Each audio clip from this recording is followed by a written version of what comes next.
Good morning, everyone. My name is David Catania. We are here today for a review of the fiscal year 2010 performance of the Department of Healthcare Finance. It is March 10th, 2011, and it's 10:09 in room 500 of the John Wilson Building. The Department of Healthcare Finance is charged with improving the health outcomes of district residents by providing access to comprehensive, cost-effective, and high-quality healthcare services. In an effort to promote greater transparency and accountability within our public health benefits programs, namely Medicaid and the DC Healthcare Alliance, the Council established this new department as a cabinet-level agency on October 1st, 2008. As such, today's hearings will focus on the department in its second year as a freestanding agency. Sandalo. Good morning, Chairman. Good morning, Chairman Catania. My name is Judith Sandalo. I'm the director of the Children's Law Center and a resident of the district. The Children's Law Center serves more than 1,200 children a year, almost every one of which is a Medicaid recipient.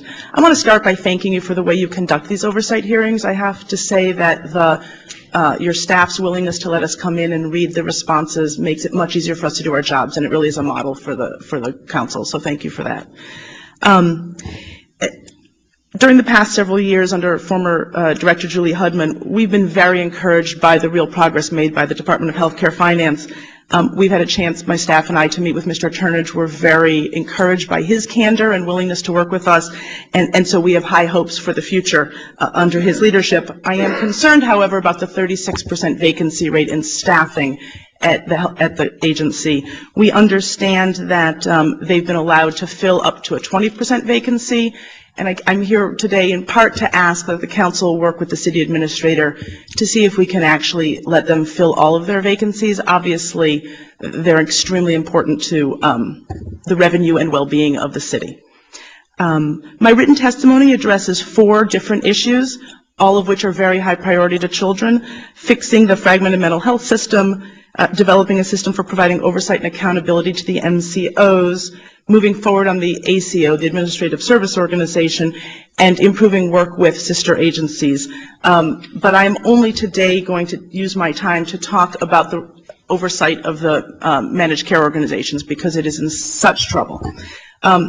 If the solution to fixing our children's mental health system, and I say if because as I testified at your previous oversight hearing, I think there are questions about whether or not we should continue to have MCOs at all, and certainly MCOs serving children's mental health. But if we are going to continue to use them, the agency really needs to develop a stronger mechanism for oversight and accountability.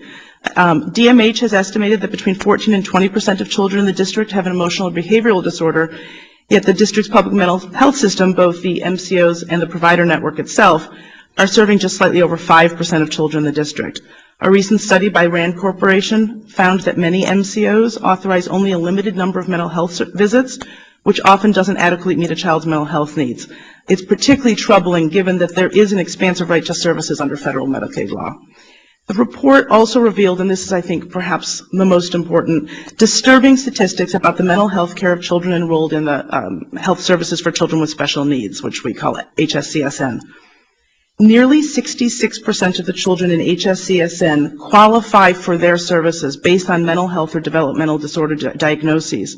But the available evidence suggests that many of these children are not receiving adequate and sometimes not any non-hospital behavioral health care. For example, 33% of children with episodic mood disorders, nearly 75% of children with emotional disturbance, and 66% of children with pervasive developmental or adjustment disorders. Ms. Sandalo, if you could complete that. Yes. That entire group didn't have any mental health visits or no more than one mental health visit in the entire year. So this is a group that is purposely in HSCSN simply for that reason, and they are not getting any care. So we would ask you to help hold the agency accountable for monitoring the MCOs. Thank you. Thank you, Ms. Sandalo. I want to thank each of the witnesses